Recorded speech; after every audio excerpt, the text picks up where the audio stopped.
Okay, good afternoon everyone. If you can all hear us, I'm here with Ben Chilwell to preview the game against Malmö tomorrow. If you'd like to ask a question, as always, please use the raise hand function. If you are struggling, drop me a text. That's me. We're going to start with Mark Irwin. So once this is loaded, get started, Mark.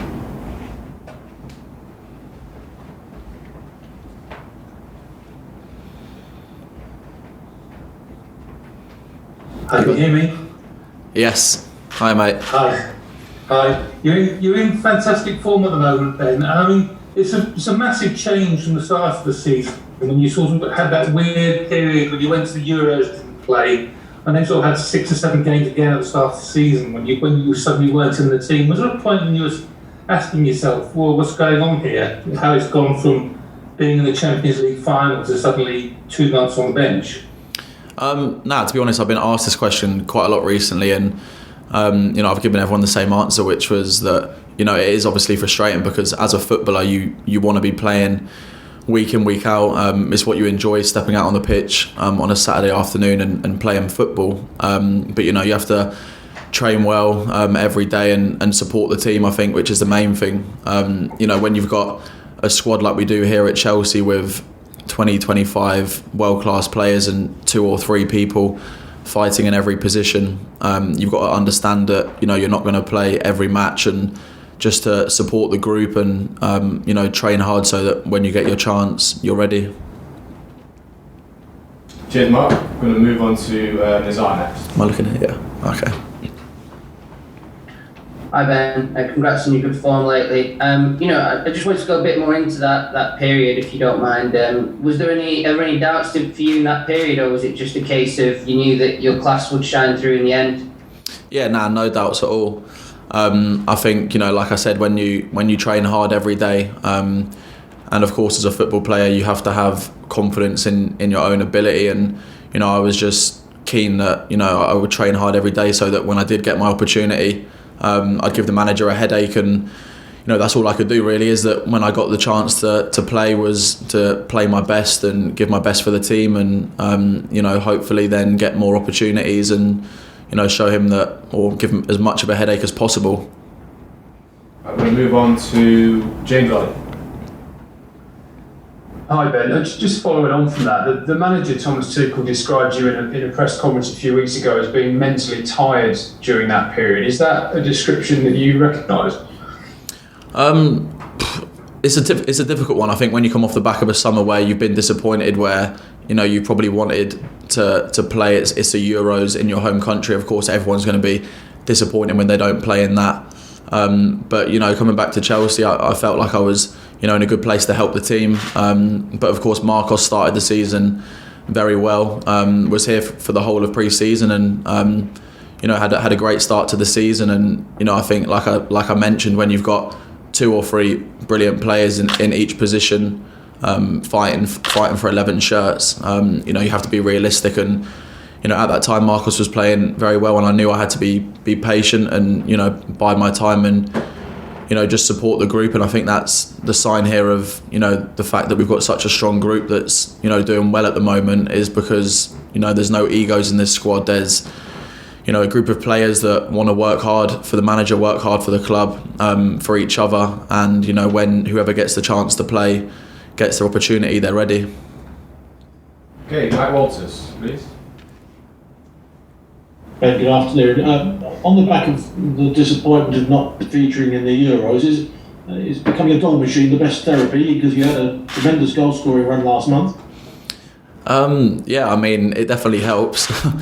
Scoring goals as a defender isn't something that I get to do a lot. So, when I do score, it's a nice feeling. And thankfully, last month I was able to help the team with a few goals.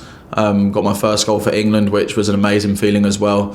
And I think that's, to be honest, part of my game that the manager now has probably helped me with most, and improved me most with, is just getting in the opportunities in and around the box to be more of a goal threat and contribute more with goals and assists in the team. Cheers, Mike. Move on to Matt Nash, please. Hi Ben. Hiya. Oh yeah, Thomas was saying earlier that with all the goals that the likes of yourself and Reece have been getting, you should be considered more as midfielders than wing backs. Do you feel like that? Do you feel like a midfielder at times?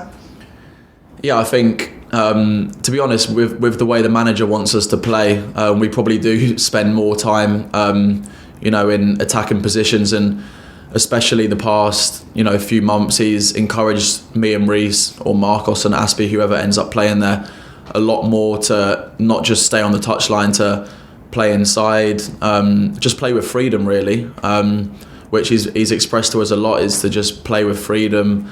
Me and Callum the past few games, or whatever the combination is on the wing, is as long as one of you's wide and one of you's inside, it doesn't matter which way round that is, and just get in the box as much as you can, help the team score goals. You've got a brilliant defensive unit behind you with Tony next to me, or Malang the other day. You've got brilliant players behind you that can cover you, and just express yourself, enjoy yourself, and help the team score goals, get assists. And I think at the moment, with the wing backs, that whoever plays, we're really enjoying doing that. Okay, we're going to go for two more, starting with the Moose, then James Robson. So, Ian. Hi Ben, how are you? Good, yourself? Yeah, good, thank you. So you won the Premier League, you won with us, you won the Champions League with Chelsea, so your cabinet is fairly full already with medals. But every year it gets more and more difficult with the teams around you, both domestically and across Europe, strengthening. So can you just talk to us about that? And also, we're coming towards the award season. Everyone's saying that Mo Salah is the best player in the world. Would you agree with that, or would you pick one of your Chelsea teammates? Obviously with the first question, I think, you look at the quality we've got, in the league across numerous teams, where a lot of teams have strengthened this season in different areas. And I think, you look at the games that are being played every week, the quality is improving every season. But, all we can do is focus on ourselves, and, we're confident the group that we've got here, if we work hard every day in training as a group and stay hungry to improve, stay hungry to have success at this football club, that we're confident that we can bring more trophies to this club. And then your second question, of course, Mo Salah's a brilliant player. He's having a brilliant season this past month. He's scored some great goals, but there are some brilliant players in our team as well. The likes of Georgie, who's gone and won pretty much everything there is to win in the past year and a half. So Angola, there's a lot of world-class players in our team, but just to answer your question, Mo Salah has been brilliant this year. Yeah. Okay, James. Hi Ben.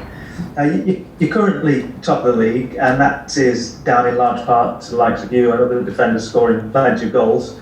On the flip side of that, though, up front there have been injuries, players not in their best goal-scoring form, etc. What does that say as a warning to the rest of the Premier League, that when you actually fully get it clicking up front, how good Chelsea can be if you're already clear at the top now? Yeah, well, I think we're clicking pretty well at the moment anyway as a team. The manager's very keen on, he tells us a lot that as a team, we attack together, we defend together. So he wants defenders to score goals, but then on the flip side, he wants his attackers to do the defensive side of the job. And I think at the moment that is what is helping us be a successful team, is that we're working not just for ourselves on the pitch, but we're working for the player next to us, and working for the team. And as a team at the moment, we're stepping on the pitch and we're hungry every match. We're not happy with 1-0s, 2-0s. We want to get as many goals as possible, and hopefully that can continue with the way that we're playing. Everyone contributing in attack and everyone contributing defensively as well. Right, we're going to finish this off with Adrian. And just going back to the goals you've been scoring of late, is it a sort of a feeling that you can almost in some ways get addicted to, and as you get one and you get two and you listen to what our manager's asking you to do, and it kind of just encourages you to keep going, getting in those positions and contributing and helping the team in that sort of way, even though it's not primarily your job?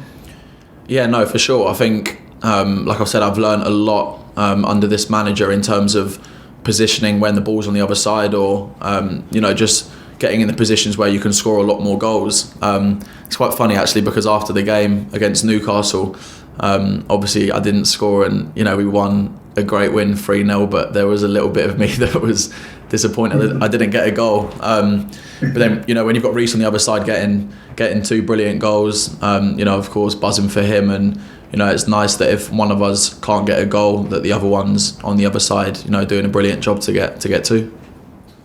Okay, we'll finish it there. Cheers, everyone. Thank you. Jeez. That's late.